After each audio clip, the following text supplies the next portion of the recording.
welcome to another episode of the London Theatre Podcast, coming to you from our bedrooms yet again, and through Spotify and now over YouTube. So if you're listening to this, you can actually find us on YouTube now, the London Theatre Podcast, and you can see our faces as we chat about theatre and the arts and our lives in the last few months. It's been, well, for everybody, a bit up and down, but it's, as we were just saying before we started recording, this feels very nostalgic. We're actually going to be talking about theatre that you can buy tickets for and go and see.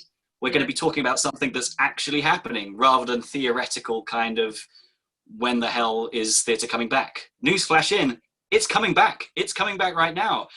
We have producer Rebekah Harvey and we have director Elif.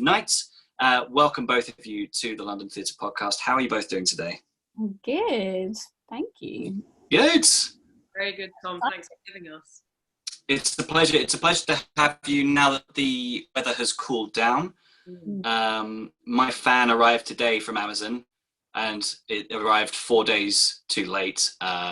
It's been quite a. But yes, it's nice to be chatting to you on cooler conditions. Just get the weather talk out of the way first, obviously. So, before we jump into it, let's just check in with you both, because we've just had news today from the government that the theatre is coming back, that indoor theatre performances can start to go ahead, although we're still waiting on more guidelines. But outdoor theatre, which is the reason we're talking today, has been back for a while. And I believe this production, Polite Conversation, began in an indoor capacity at the Canal Cafe Theatre, right? And you've adapted it now to go open air, is that right? Lauderdale House, yeah, that's correct. So, I mean, the indoor performance was something Elif had directed before, and we were looking for a particular play that would work well. We'd found the venue, like what would work well in this space, and their only specifications to us was just not another Shakespeare. So we've trolled all these different, existing plays, like, there's too many characters, or it's too long for people to be sitting outside on a lawn, and then Elif was like, well, what about Polite Conversation? At the time it was a 20-minute piece when it was done before, but we were still in contact with the writer. So Elif spoke to Andrew, just like, how would you feel about adapting this into an hour-long piece? Because I read it was perfect. I spluttered out my coffee because I thought it was so funny. I was like, we have to adapt this into a longer piece. I think this would be great. And I think at this time as well, people really need to laugh. They need something funny and uplifting. So a comedy just felt right. And it was originally a dinner party inside. So we were like, well, why not just change it slightly and make it a socially distanced barbecue and just make it work with an outdoor space? So Andrew did his magic, tweaked things a bit, and I think it'll be really nice, one, because it'll make people laugh, but they will also hopefully be able to see themselves and laugh at the situation, because we've made it kind of appropriate to the context as well as the venue, if that answers your question. Yeah, absolutely. And I mean, so it was originally like an immersive dinner experience, or you would, and then that was just the setting. It was just a straight play, but the setting was an indoor dinner party. That was the context of the play. I see. We were like, well, that doesn't really work if we're going to perform outside. It takes quite a lot of imagination to imagine that we're inside. So let's just make it, the characters are outside. They're having a barbecue. And then that works perfectly with the beautiful setting of Lauderdale House, because we'll be performing in front of the house. And it feels like the audience are in the extended garden. So I think that works quite well, really.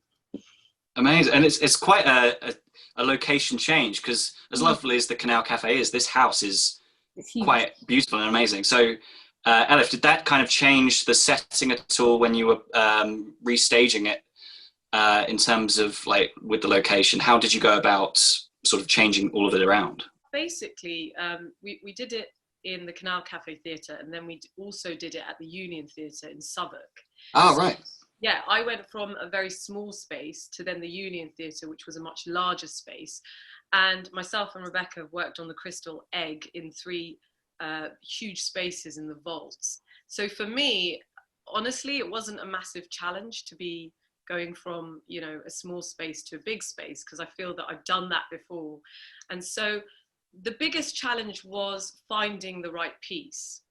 And I spent a whole week just reading lots of plays and looking at Oscar Wilde and thinking about the sort of characters I wanted to bring out to life outside. And that was the most important thing, because I do think people need to laugh rather than feel more depressed. So I then, approached Andrew and I said, can you just adapt this into a dinner party outside? It can be a barbecue, it can be, a picnic, doesn't really matter. And I just trusted that he would be able to do that and then just put it on outside. So then I approached my designer, who I've worked with for the Crystal Egg as well, Jason Kelvin. And I just said, look, Jace, this is what we're going to do. It's at Lauderdale House. Have a read. Let me know your thoughts and we'll take it from there. And he's done some nice set design for it. So I'm sort of working with the space and with my designer rather than, having my stamp on it. So yeah, in that way, it's a nice collaboration, and I think it works perfectly for outside. The only thing I've got to do now is get the actors to project, and that's about it. My job is done. Yeah, it's quite, I suppose, the challenges of open air theatre as well. I mean, Rebecca, you mentioned originally this piece was 20 minutes long. Yeah, and now it's an hour, so it's been extended. Right, and so was it 20 minutes at the Union as before? Yes, I mean, it was about 15 to 25 minutes. And I actually, we had, it was such a successful run at the Union Theatre and the Canal Cafe. And afterwards, I was joking around with Andrew, the writer, and I said, look, one day we really have to turn this into an extended performance. And then right in the middle of a pandemic, I call him up. I'm like, Andrew, do you remember that time when we said we should extend this play? How about now? And he was like, what are you talking about? And I said, look, we've got this great space and I'd like you to extend it if you want to. And Andrew was like, I haven't been writing for ages. Great, this has given me something to do. And he was like just about to board a plane to like Mallorca or somewhere. So he was like, fantastic, I'm going to sit by the pool and write this. And within a few days, we had the extension. So it's about 40 minutes to an hour long, yeah. That is quite an extension, especially when you're sitting by the pool, and that's discipline as a writer. We already had the ideas before to extend it because we could see these characters in a full-length play. So this was a perfect opportunity, really. And has there been any other additions in terms of cast, or is it the same number of cast? Are the cast coming back? It's the same number of casts. I wanted to bring back the original cast, but one of my cast members is out filming in New Zealand. Some other people are away on holiday. So, and then I thought, you know what, it'd be really nice to get new actors and just sort of freshen it up a bit with the extended version. So I'm approaching it like it's a whole new play. So, yeah. Awesome. And of course, this isn't the first time you've both worked together. I should have actually at the start, where are my manners, welcomed you back to the podcast, because you've both, until I did my research, I completely passed me by, because it was 2.5 years ago. But you both worked on the Crystal Egg experience, which was at the Vaults, and I actually got to see that as well. It was fantastic. And just give us that was a very different experience to what you've got going on now, but just give me a little bit of background into how you two first met and how and working together. Like, how did this creative partnership first begin? Good question, and I like this. I want Rebecca to answer this. It's a fun story. So basically, a very long time ago, I'd written my first ever play, and I was performing it, trying to get it off the ground, producing it at the Space in Isle of Dogs. And I was putting call outs, auditioning for casts, and we were in a room in the Young Vic Theatre, I think. Elif walks in, originally auditioning as an actor.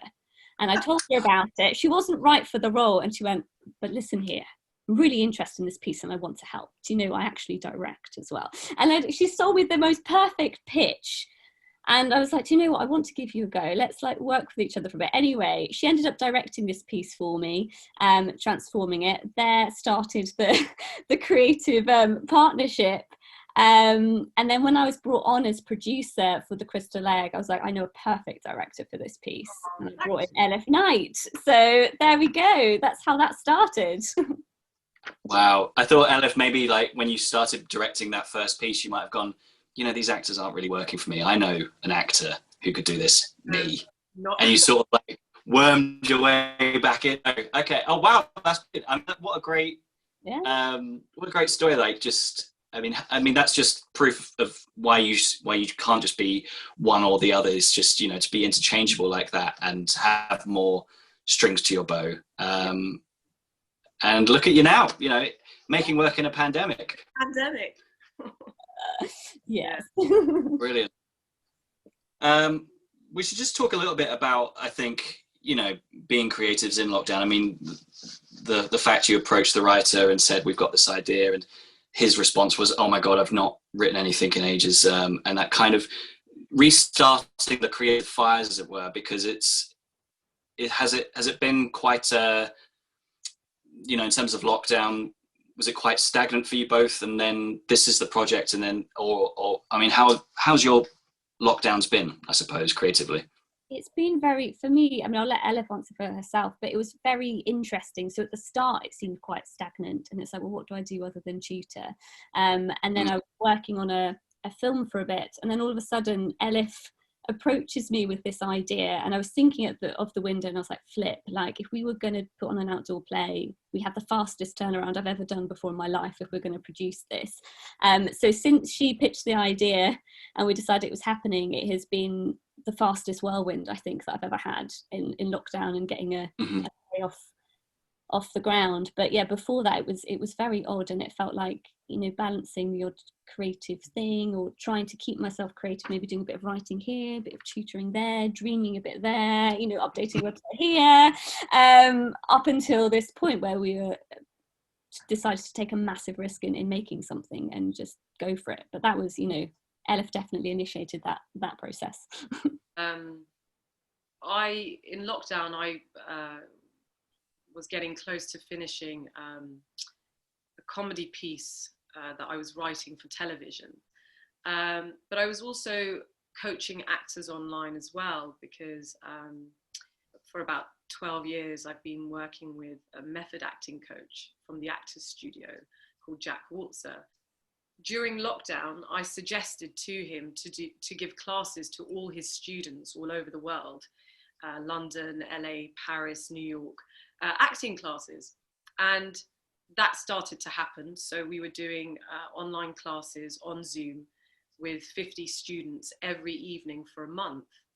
And during that period, he said to me, you know, I might not be teaching physically in London anymore, but I'd like you, you know, when I die, to sort of teach my method in London.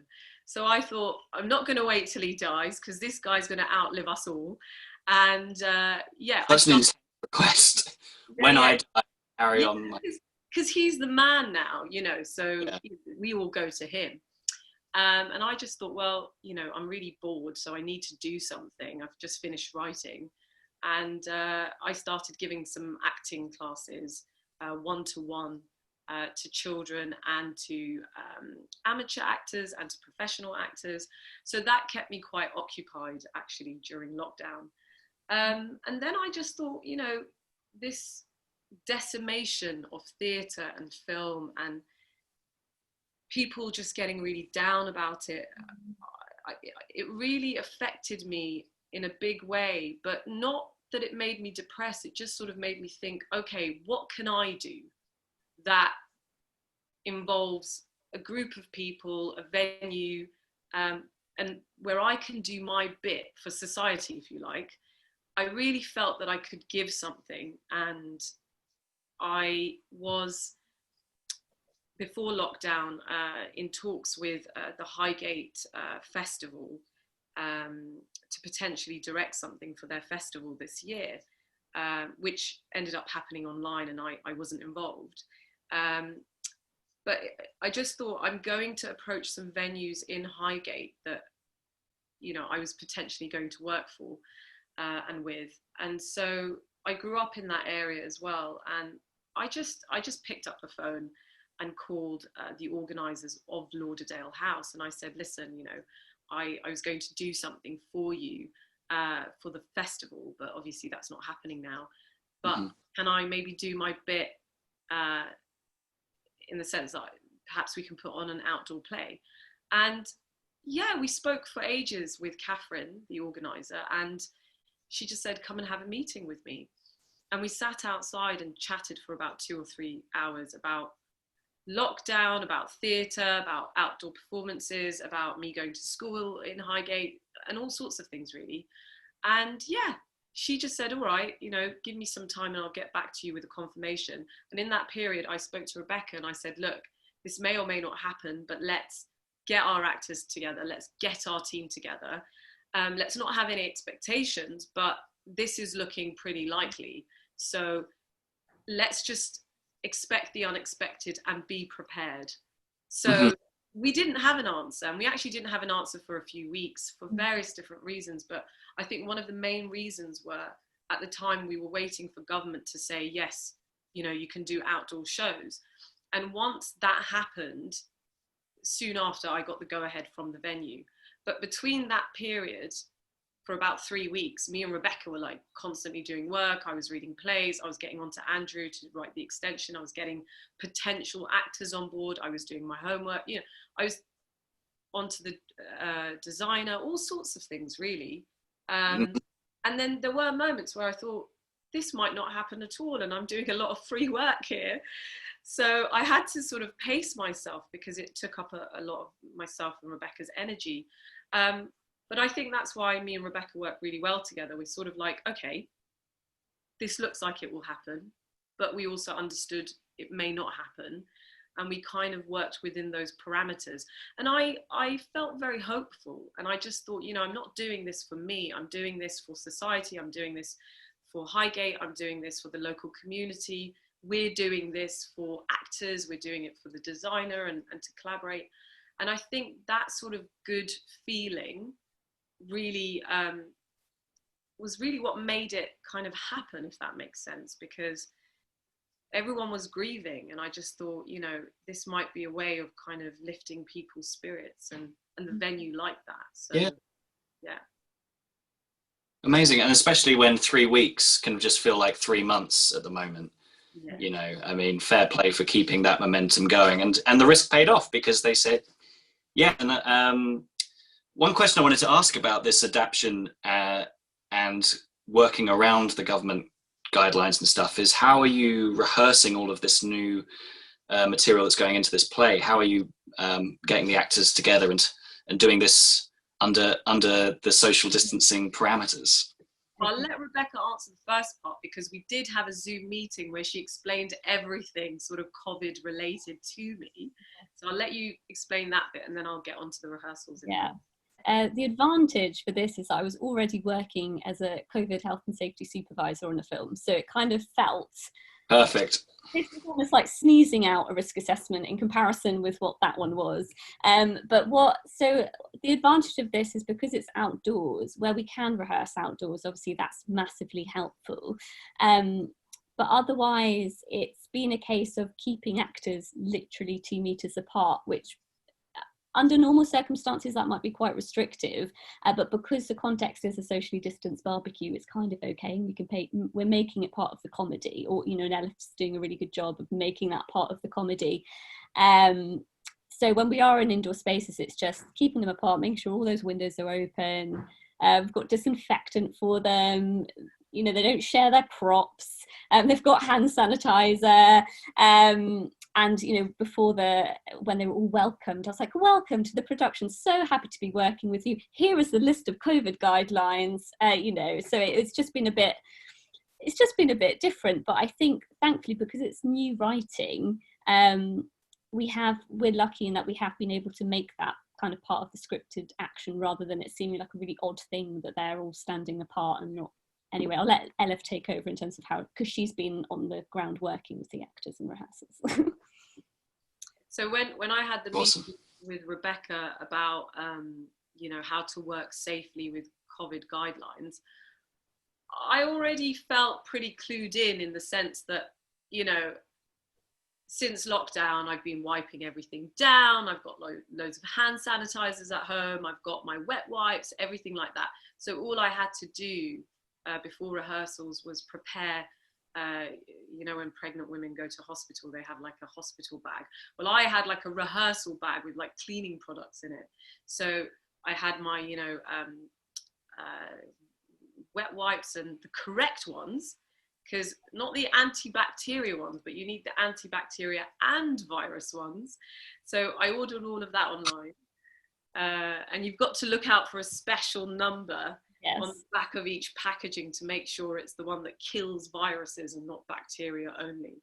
So that was Oh, right. Yeah, I sent her a beautiful spreadsheet or document about that. Like, these are the approved disinfectants. These ones won't work. This is what you need for hand sanitizer. Fascinating stuff, isn't it? Yeah. Oh my God. It kind of was. I was sat there going, oh, look at the differences. So I you know, I got all of that, and then I went and bought like 4 hand sanitizers for 4 of the actors, and because it's an outdoor dinner party barbecue, I had sort of all the right props that would work for an outdoor dinner party, like plastic cups, plates, and then with the sort of edible props like bread and breadsticks and, you know, small finger foods, I just said to the actors, look, I will bring some props, but if you want to bring your own food that you want to snack on while you're rehearsing, bring it. It's not mandatory, but just be eating that one, and don't be mixing with the other actors and stuff. I also have sort of color coded glasses. So, you know, the pink glasses for this actor, the purple glasses for that actor, the orange glasses for this actor. So everybody knows which prop to handle. In terms of the actual rehearsals, because it's an outdoor performance, we started rehearsals on Monday in the scorching heat in Victoria Park in Bethnal Green. Wow. And that was very challenging. But I just wanted to get the actors, you know, outside, projecting, getting used to having people listening and being outside, and lots of noises and dogs barking. And that really happened from day one. We had people having picnics in the park watching us rehearse, which was quite interesting. You charge them tickets? No, but I was thinking I'd put my sun hat down and see if anyone's going to put some money in, but I thought it might be a bit much. So yeah, you know, I got them outside straight away. So in that sense, we were already socially distanced, and I had to explain to them that we have to keep our 2 meters where we can, not to speak to each other face to face. The way I like to direct is, whether it's an indoor show, an outdoor show, pre-COVID, post-COVID, is that I don't always like actors talking directly to each other, because it becomes very closed in. So what I did with the crystal egg is, you know, you just make believe that if that person is next to you, the other actor, instead of talking directly to them or at them, you can come forwards and talk out to the audience, but you're still connected to that person. So you'll be in front talking out to the audience, and then sometimes looking back to, you know, your scene partner. And I find that that approach works perfectly for the comedy that we're doing, as well as for social distancing. So I've had no issues there. There were some things in the original script, as Rebekah mentioned, and we picked them apart a bit. And, you know, we were sort of saying, well, we can't really do that because of COVID.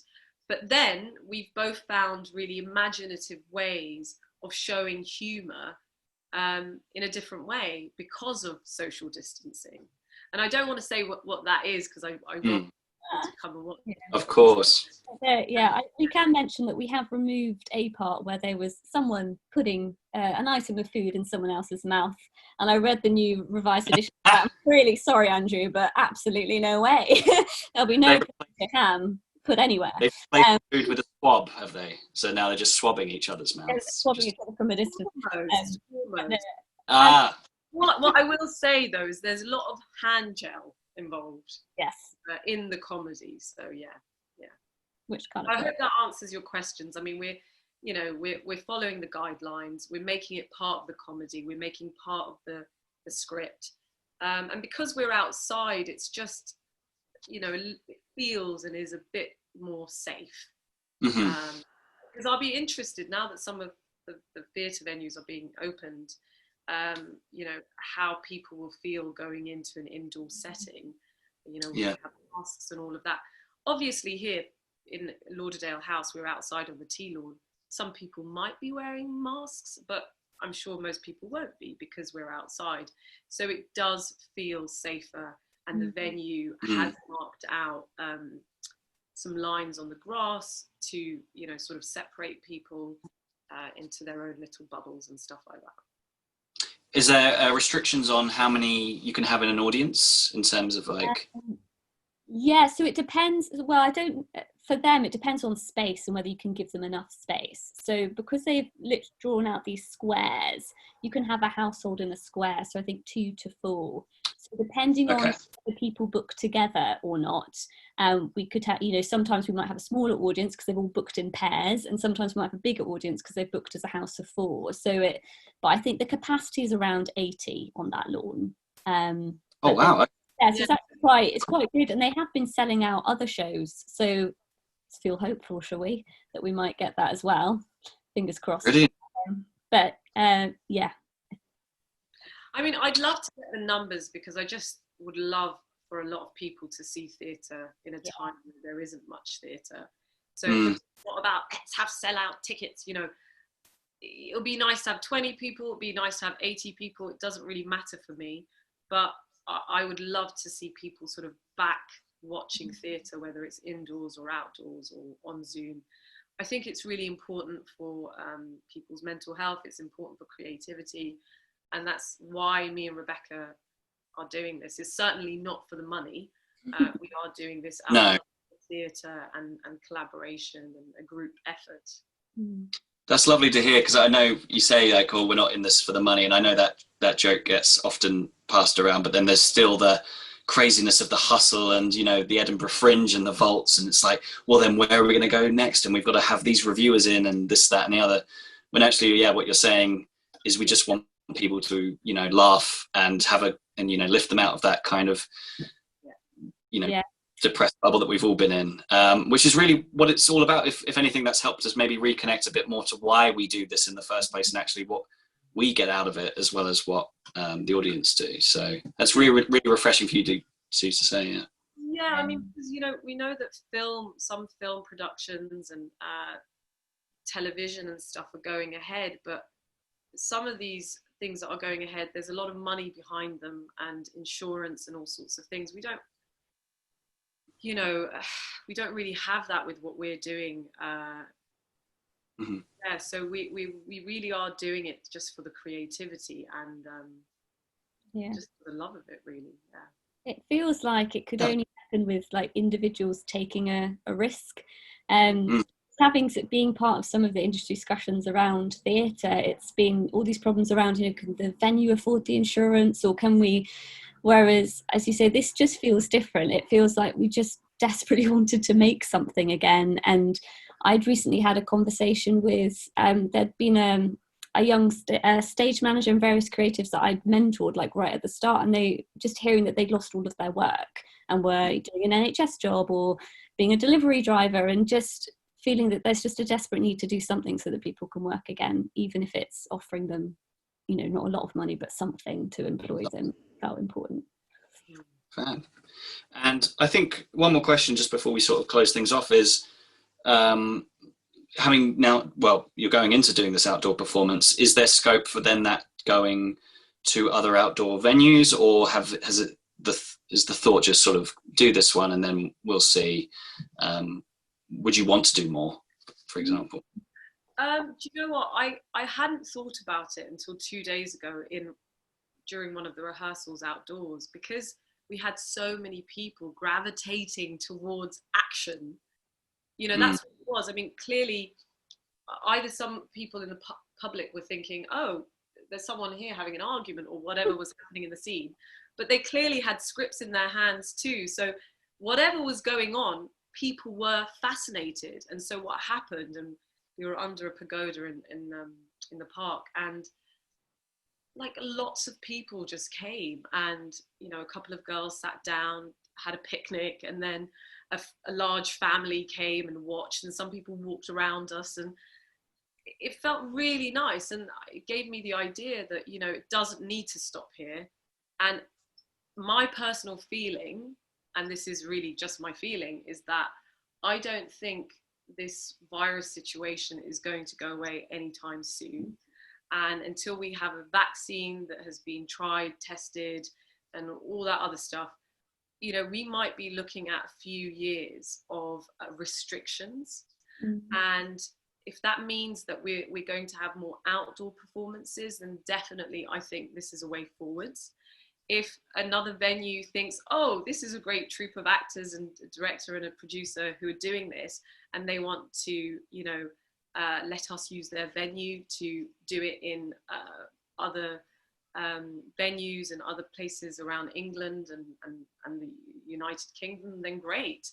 But at the moment, I just want to see how this goes, because it's already in and of itself quite a big task, just to see how it's going to pan out and see how people are going to respond to it.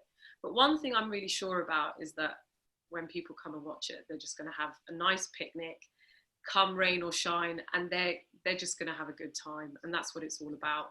So if this is the last thing I do in this period, that's fine. If we take it to other venues, I should be so lucky. So yeah. Awesome. Great. I think that's a great place to leave it. Elif and Rebekah, thank you so much for joining us. The link to book tickets will be in the description for Polite Conversation. You can catch it 31st of August, and then the 1st, 3rd, 7th, and 8th, and the 10th of September. Is that right? Yeah. Hey, wrote it down. But I couldn't say Lauderdale House right earlier at the beginning. So Right. Lauderdale House, 7 p.m. Those are the dates. So yeah, please do check it out. If you haven't seen theatre in a while, like I haven't, go and get your theatre fix. And it sounds like a right laugh. Also, the food that's on the barbecue, is that up for grabs afterwards? Like, is there like any? I'm still trying to figure out whether it's a barbecue or just like a little dinner party. So that's something I'm still trying to figure out. But if there are any kebabs and nobody's I was going to say, when I smell a barbecue, that's it. Oh man. Although, to mention, you can pre-order a grazing box to munch through the performance. Just to clarify, you can buy your own picnic. So maybe that's the compromise or solution. Exactly. And champagne. Rebekah thought of everything here. That's top producer work right there. Got the snacks sorted. Awesome. Well, thank you both for giving up some time to talk to us about it. I really look forward to hearing more about what you've got coming up next. We won't leave it another 2.5 years before doing another interview. Please no. Hopefully not. Here's hoping. And thank you so much for having us, Tom. We really appreciate it.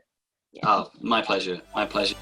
Fantastic. Well, see you on the other side, guys. And yeah, be well. All the best with it.